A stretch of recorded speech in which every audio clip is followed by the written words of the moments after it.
저희들 마가복음 강해 설교를 지금 하고 있습니다. 그런데 오늘 이제 드디어 1장이 끝나고 이제 2장으로 갔습니다.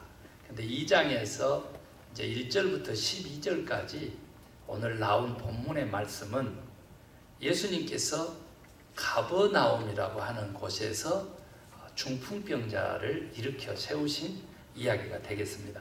사실은 성경 봉독을 통해서 우리가 이미 들으셨지만은 제가 다시 한번 이야기식으로 이야기를 해보려고 합니다. 이 가버나움이라고 하는 장소는요, 예수님께서 어디에 나셨어요? 베들레헴에 나셨어요. 그런데 이제 헤롯의 박해를 피해가지고 애국으로 피난 가셨다가 다시 유대 땅으로 돌아와서 정착하신 곳이 나사렛입니다. 그리고 이제 예수님께서 세례를 요단강에서 받으시고 활동하시려고 작정하신 곳이 갈릴리 호수 주변이 되겠습니다. 그래서 나사렛과 갈릴리 호수하고 그 중간점에 가버나움이라고 하는 곳이 위치해 있었는데, 이곳에는 네 제자나 고향으로 바로 삼았던 바로 그런 곳입니다. 그래서 예수님의 사역 초기에 그 사역의 전진기지로 활용했던 곳이 가버나움이라고 하는 오늘 본문에서 나오는 그런 동네가 되겠습니다. 여러분 잘 아시는 대로 예수님께서 공생에 시작하실 때 뭐라 그랬어요? 회개하고 천국을 믿으라 그랬어요. 그러면서 하나님의 나라가 가까웠기 때문이다 이렇게 표현을 하셨습니다. 그리고는 이제 하신 일들이 회당에서 말씀을 가르치시다가 귀신 들린 자 그 치유하셨는데 귀신을 쫓아내고 치유를 하셨어요. 그리고 많은 병자들과 온갖 귀신 들린 사람들을 다 그 치유하시는 그 과정에서 우리가 지난주에 보았던 문둥병자도 치유하셨어요. 그랬는데 이 문둥병자에게 제사장에게 네 몸이 깨끗하게 나은 것을 보이고는 아무에게 아무 말도 하지 말아라 그랬어요. 왜냐하면 이것이 소위 얘기하면 메시아 비밀인데 내가 아직 내 자신이 누구라고 하는 것을 드러내기 어려운 때다 이랬는데, 이 문둥병에 치유받은 사람이 온 동네 가서 소문을 내가지고 예수님께서 피해 다니셨다 그랬어요. 그러셨는데 오늘 갑자기 피해 다니시던 예수님께서 어느 한 가정에, 가버나움의 한 가정에 들어가셔서 여기서 이제 또 다시 복음을 가르치시는데 마가는 표현하기를 도를 가르쳤다 그랬어요. 나는 길이요 진리요 생명이라고 하셨기 때문에 그 길에 해당되는 이제 도를 가르치셨는데, 사실은 복음을 가르치셨다, 하나님의 메시지를 전하셨다, 그리고 여기 하나님의 말씀을 설명하셨다, 이제 이렇게 표현할 수 있는 그걸 가르치고 계셨다고. 그런데 얼마만큼 많은 사람들이 모였는지 정말 운신하기가 어려웠다 그랬어요. 그랬을 때 이제 사건이 벌어지는데, 들것으로 중풍병에 걸려서 누운 사람을 말 그대로 상이다 그랬는데 들것으로 메고 그의 침상을 메고 오는데 사람들에게 가려져 가지고 들어갈 수가 없으니까 이들이 선택한 게 뭐냐면 옥상으로 올라가 가지고 지붕을 뜯어서 이 중풍병 환자를 예수님 앞으로 내려보내는 일이었습니다.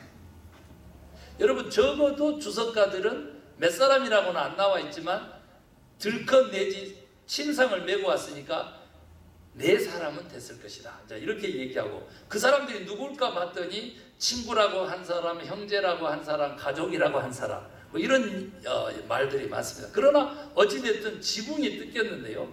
어떻게 지붕이 뜯길 수 있어? 이렇게 표현하는데 정말 뜯길 수 있습니다. 왜냐하면 그 이스라엘 나라의 집들은 직사각형 모양으로 대부분 지어졌습니다.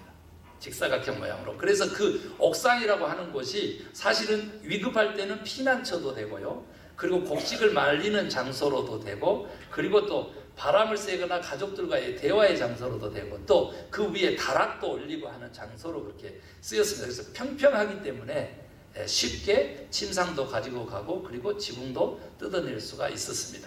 갈대와 같은 그런 마른 그런 나무 풀들로 이렇게 플레인 위에다가 양 4곳에 기둥 주춧돌을 세우고 이렇게 X자로 이렇게 이제 썩가래라 그러잖아요. 이렇게 지붕을 받치는 것을 행했기 때문에 너무 쉽게 뜯을 수는 있었을 것입니다. 물론 이제 여기에 이제 돌로 만든 벽돌들, 그리고 이제 흙으로 흙으로 만든 벽돌들, 그리고 흙으로 만든 지붕들이 있었지만 그 기와 같은 것들이 있었지만 그 상관없었습니다. 뜯어서 지금 현재 중풍병자를 예수님 앞으로 내렸다는 거예요. 이것을 바라보시고 예수님께서 화를 내셔야 되는데 그렇게 하지 않으셨습니다. 뭐라 그랬다고요? 곧바로 그들의 믿음을 보시고 소자야. 그래서 여기는 이제 스승이 제자를 부를 때 그런 표현을 썼어요. 원어적으로는 네 죄가 사해졌느니라, 이런 말씀을 하셨어요.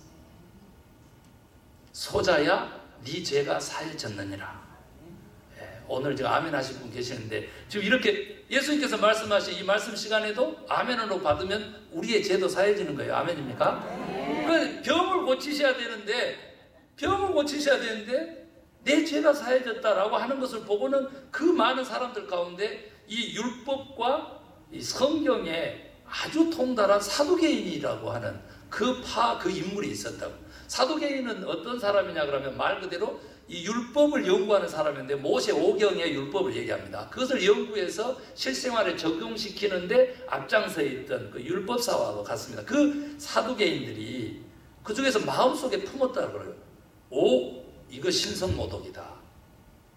우리가 이게 개혁개정 이제 그 전에 개혁성경을 가지고 와가지고 5개 지금 성경이 통용되고 있는 번역서가 있는데 저희 교회는 최근에 번역된 개혁개정을 씁니다만 우리 정지윤 목사님 봉도 가실 때는 개혁성경을 썼더니 참나마도다.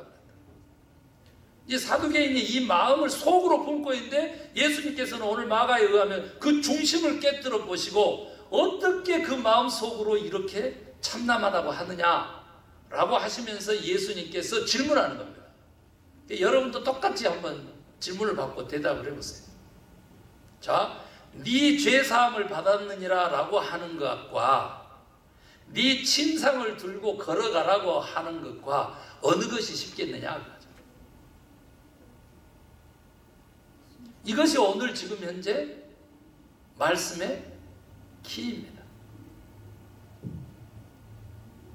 사두개인들의 생각하고 그리고 예수님의 생각하고 달랐습니다.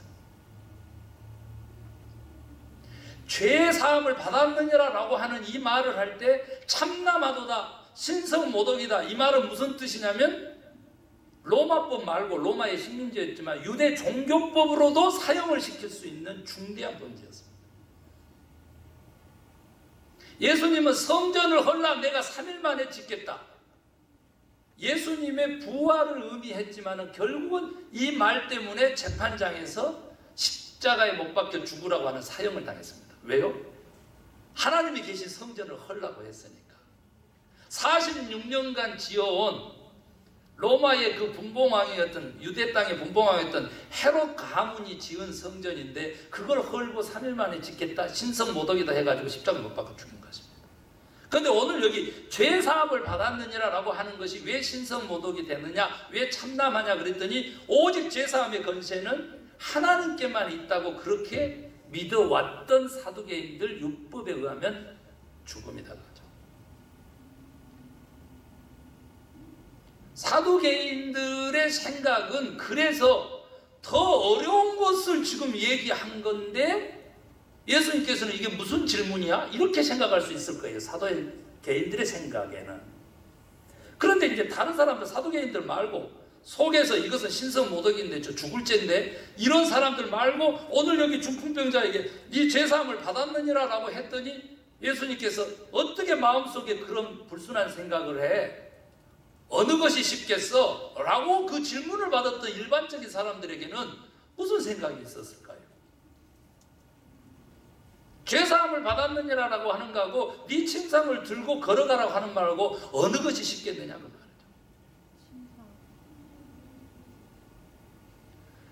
여러분, 일반인들이 생각할 때는 눈으로 보고 확인해야 되는 거예요. 그리고 아예 누워있는 거예요. 한쪽만 불구가 된 게 아니고 중풍병으로 인해서 온몸이 지금 현재 마비가 된 그 사람인데 그 사람을 어떻게 치유할 수 있겠어? 그것도 말씀으로. 그것도 믿음만을 보고. 어렵다고 생각했을 수도 있죠. 사두개인들이 생각했었을 때 어느 쪽이 더 어렵다고 생각을 했겠어요? 침상을 들고 걸어가라고 하는 것이 사두개인들에게는 더 어려웠던 거예요.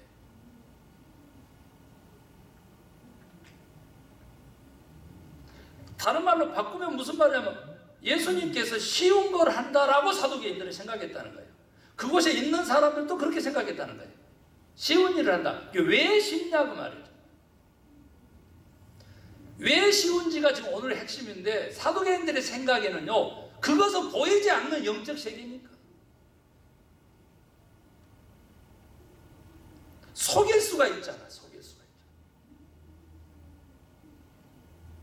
있잖아. 이 중풍병자를 치유하는 데 있어서는 영적인 세계에서 벌어지는 일들을 우리가 확인할 길이 없으니까 그것은 오히려 더 짓거린 대로 말한 대로 되게 확인할 길이 없으니까 그게 쉽지 이렇게 생각을 하는 거예요.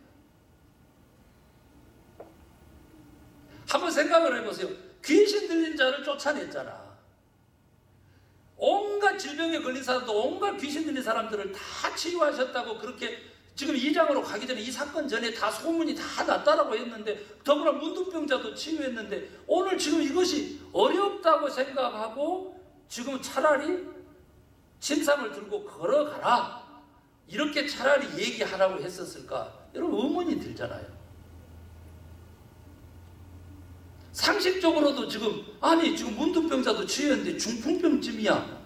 이거 쉬울 것 같은데 이렇게 지금 아는 사람들은 생각할 수 있고 그게 상식인데 지금 사두개인들뿐만 아니라 그 자리에 있는 사람들이 보기에는 침상을 들고 걸어가는 것이 더 쉬울 수도 있다라고 생각하는 것 자체가 또한 의문이 들잖아요.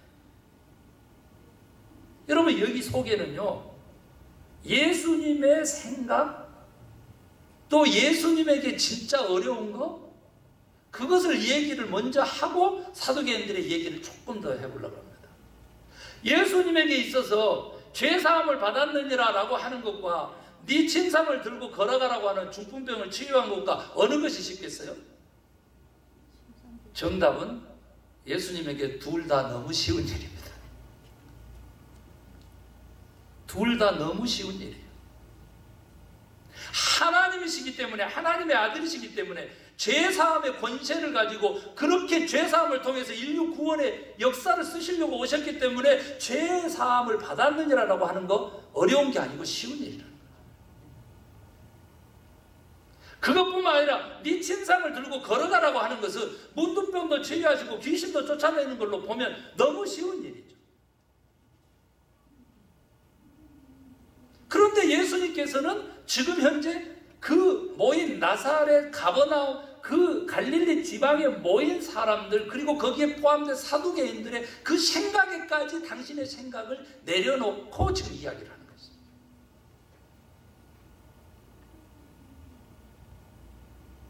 그리고 실질적으로 죄사함뿐만 아니라 네 침상을 두고 걸어가라 해가지고 하나님께 영광 돌리면서 그 중풍병자가 누워있었던 사람이 벌떡 자기 침상을 들고 걸어갔다는 거 아닙니까? 중풍병 치료도 병고침도 일어난 거죠. 제사함과 병고침이 동시에 이루어진 것이죠. 오늘 예수님의 질문처럼 아니 사람들의 의문과 질문처럼 두 가지 것을 구별은 할 수 있으나 분리시키지 않는 이 개념만이 삼위일체 하나님을 이해하는 그 개념이라고 그랬잖아요. 우리 크리스찬들의 그 생각의 구조여야 한다는 것이죠. 그런데 그 생각의 수준이 이같이 구별은 되나 분리가 아닌 다른 말로 바꾸면 죄사함과 병고침 그 두 개가 구별은 되지만 분리가 아닌 그 세계 속에 예수님은 하나도 혼동이 없었다는 거죠. 그리고 실제로 그런 온전하고 완벽한 치유의 역사가 일어난 거예요. 구원의 역사가 일어난 거예요. 말 그대로 육체도 건강하고 영혼도 건강하고 그리고 생활이 하나님께 영광 돌리는 예배적인 생활로 바뀌고.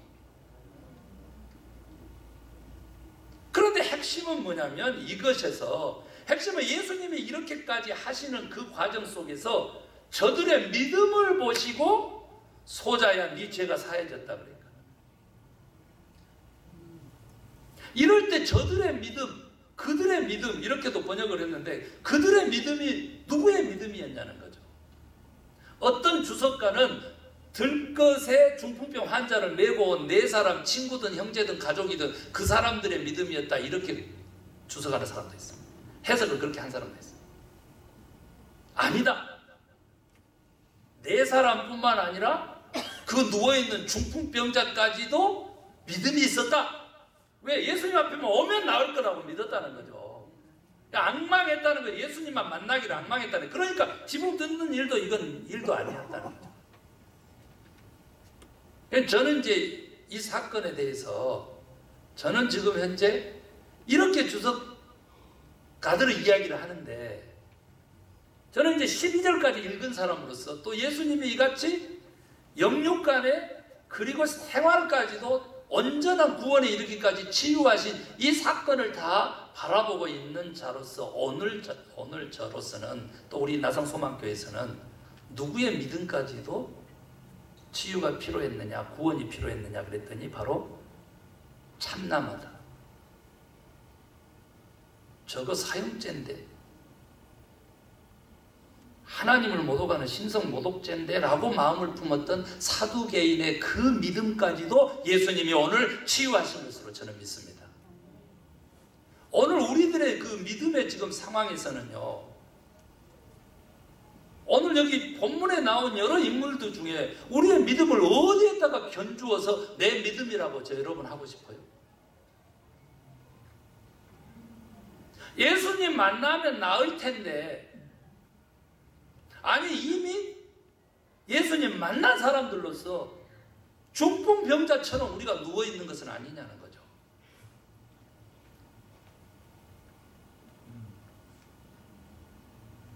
여기 중풍병자를 메고 갔던 사람들처럼 아주 열정을 가지고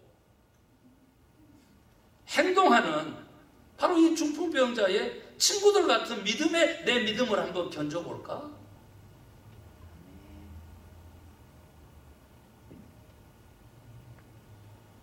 그런데 저는 안타깝게도 사두개인의 믿음과 같은 믿음을 오늘날 우리 크리스찬들이 대다수가 가지고 있는 게 아니냐.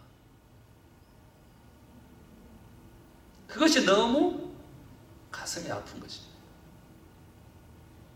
구별은 되나 분리가 아닌 개념을 아예 이해를 못하는 거예요. 부부관계요? 구별은 되나 분리가 아니어야지 분리되면 이혼이고 부부라는 단어를 쓸 수가 없어요. 부모 자식 간의 관계 구별은 되나 분리가 아니어야 돼. 어떠한 삼위일체 하나님에 대한 신개념을 이해하는 컨셉이 아니라 구별은 되나 분리가 아닌 개념으로 크리스찬들의 삶을 살아낸다라고 하는 것은 전 영역에 걸쳐서 우리들의 관계 속에서 세워지는 그 하나님의 나라를 관통하고 있는 가치 개념이라는 거예요. 사도계인들은 어떤 생각을 했냐면 율법의 박사기 때문에 그 기준으로 지금 하나님의 인카네이션, 성육신 하셔서 베푸시는 구원의 역사도 왜곡해서 바라보고 있는 거죠. 하나님의 구원의 그 어마어마한 선교적 역사에 내가 지금 against, 반대하고 장애 요소로 서 있는 것도 모르고 그것을 믿음으로 포장하면서 열정을 품는다는 거죠. 오늘날 우리 차세대, 다음 세대가 우리 부모와 그 부모, 오늘 지금 그랜드 페런츠 선데이인데요. 우리 조부모님들의 그 신앙, 그것을 바라보면서 오늘 나의 신앙, 하나님과의 관계를 결정한다고 했었을 때 오늘의 이 사두개인의 믿음을 치유하시고자 했던 예수님의 오늘 가버나움의 중풍병자 치유의 사건은 너무나 우리에게 중요한 메시지라는 거예요. 여러분이 잘 이해를 못하실까 봐 애화를 하나 들겠어요. 정말로 주석서에 애화로 나와 있는 이야기예요. 한 교회에, 한참 성장하는 교회에 너무나 똑똑하고 성경의 지식의 박사인 여자 집사가 한 사람이 있어요. 목사님하고 견주어서도 성경 지식으로는 견줄 만한 그런 자신감을 가져가지고요, 세가족이 오거나 그룹 미팅을 하면 언제나 선도를 해야 돼요. 그 좋은 리더인 줄 알고 목사님이 덜컥 그 사람을 권사로 세우고 소그룹 리더로 세웠네. 잘할 줄 알았대. 그런데 어떤 일들이 벌어졌냐면, 이 권사에게는 약점이 있었는데 자기가 알고 있는 그 성경 지식과 그 지식의 기준으로 다른 사람들의 믿음을 평가하고 판단하는 일들을 공개적으로 서슴없이 하기 시작합니다. 그 자리를 주니까 완장을 찬 것처럼 해가지고, 집사님! 말씀에 그렇게 써 있어요? 말씀대로 하세요. 제가 그 장로님한테는 올바르게 얘기할게요, 목사님. 걱정하지 마세요. 바로 잡아야죠. 가가지고, 장로님! 말씀대로 하세요, 말씀대로. 이야, 옳은 소리를 하는데 그렇게 미울 수가 없어. 그래가지고 교회가 한참 성장하다가 교회의 그 권사님 때문에 이게 교회를 떠난 사람들이 생기고 이제 분란이 생기죠. 목사님께서 안 되겠다 싶어가지고 직접 얘기하다 보면 또 감정이 상할까봐 편지를 쓴 거예요. 편지. 프란시스가 쓴 편지를 대신해서 대표로 해서 써준 거예요. 그 내용에는 뭐냐면, 엄격한 기준은 자신에게 돼야 되는데 상대방에게 두는 그 경향을 저는 회개합니다.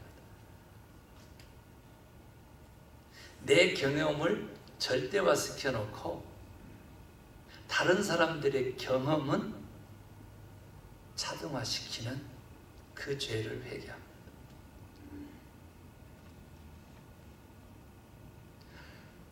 일곱 구절, 구구절절이 정말로 도움이 되는 걸로 프란시스가 쓴 것을 대필해서 편지를 보냈는데 결과가 어떻게 됐을까요? 오, 목사님, 제가 못 깨달았어요. 회개합니다 하고 울고 들어오면 괜찮은데 열받은 거예요. 감히 이런 편지를. 그래가지고 목사님한테 가져오면 괜찮은데 이제 자기 영향력 아래에 있는 사람들한테 편지를 들고 다니면서 목사님이 나를 정죄했다. 누가 정죄했어요, 원래? 목사님이 나를 정죄했다 이라고.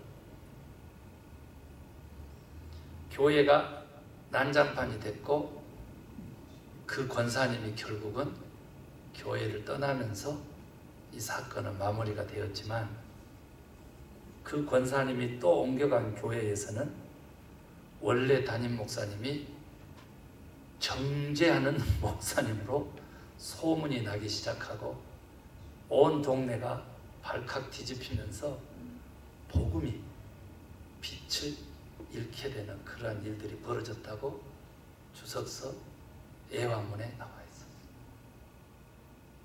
사두개인들 굉장히 똑똑했거든요. 굉장히 많이 알았거든요. 그런데 그 알고 있는 것이 진짜 진실이냐는 거죠. 진리냐는 거죠. 진실과 진리는 뭐예요? 지금 내 앞에 있는 중풍병자를 고친 그 예수님은 죄사함의 권세도 있는 하나님의 아들이시고 하나님이시다. 삼위일체 하나님이시다.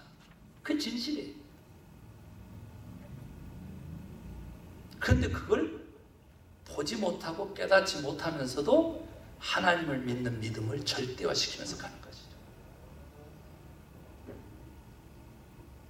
이거요, 오늘날 우리 교회뿐만 아니라 조국을 바라보는 시각에도 다 적용해도 하나도 틀림이 없고 어려움이 없는 어마어마한 하나님의 메시지예요. 중풍병 치료하는 거, 죄 사함을 입었다라고 선포하는 거, 믿음을 보시고 했다는 거예요. 그런데 이 믿음이 어떤 믿음이냐는 거죠.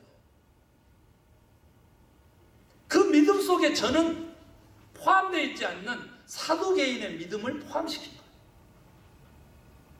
왜? 그 구원의 대상이기 때문에. 믿음으로 구원받기 때문에 그 속에 치령이 있고 중풍병이 나오면 치유가 있기 때문에 믿음이 너무 중요하다. 우리들의 믿음이 너무 중요하다. 도대체 어떤 믿음을 가지고 지금 주님하고 관계를 맺고 있느냐, 이게 너무 중요하다. 먼저 믿는 우리가 지금 현재 사두개인적인 그러한 믿음을 가지고 주님과 관계 맺고 있다면 오늘 여기 그 앞에서 침상을 들고 걸어가라 해가지고 정말로 중풍병자가 침상을 들고 걸어가도 사두개인의 마음속에 변화는 없는 거예요. 오직 죄사함을 입었느니라 라고 하는 구원 선포에 대한 것만 자기는 율법 위반, 신성 모독죄, 사형감, 이것이 사로잡혀 있게 되는 것이죠. 사랑하는 성도 여러분, 제가 너무 어려운 설교를 하고 있는 것처럼, 너무 꼬고 있는 것처럼 그렇게 생각하시면 안 돼요. 이거 진짜입니다. 우리들의 보이지 않는 생각 속에 중심을 뚫고 계시고 우리의 생각까지 읽고 계시는 그 하나님을 놓쳐버리면 안 돼. 제가 실예를 하나를 더 들 수 있지만은 시간 관계상 여기까지만 하도록 하겠습니다.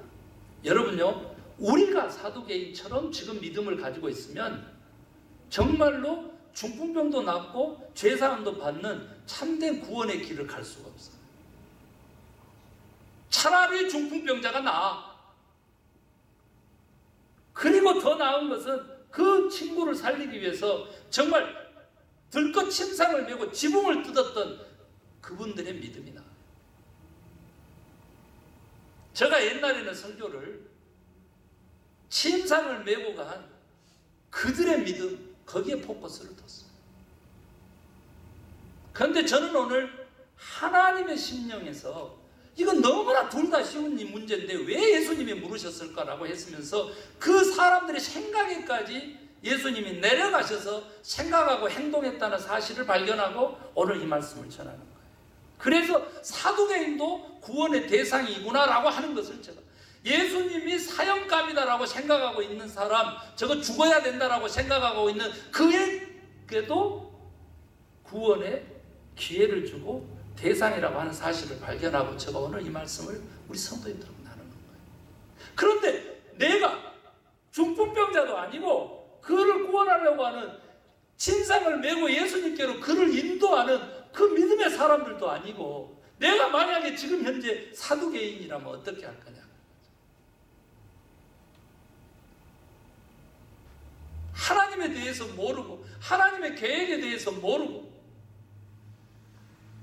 아니 알아도 진실과 진리를 외면하고 그렇게 자기가 가진 그 잣대로 지금 하나님까지도 예수님까지도 신성 모독죄로 죽여야 되겠다라고 하는 그러한 신앙으로 그러한 자세를 표방한다면 이웃과의 관계에서 뿐만 아니라 하나님과의 관계에서도 온전하게 되냐는 거죠. 구체적으로 얘기합니다. 여러분, 사두개인도 구원받아야 된다면 여러분, 우리 자신을 내려놓고 하나님 중심성을 회복하는 것은 절대적이다. 내 지식, 내 경험 내려놓고 하나님의 새로운 진리의 역사, 그 하나님의 계획에 동참하는 거 절대적이라면 절대적이다. 이건 내려놓으라고 제가 여기서요 2배, 3배 고래고래 소리를 질려도 여러분요 성령님이 역사하시지 않으면 여러분이 내려지지가 않습니다.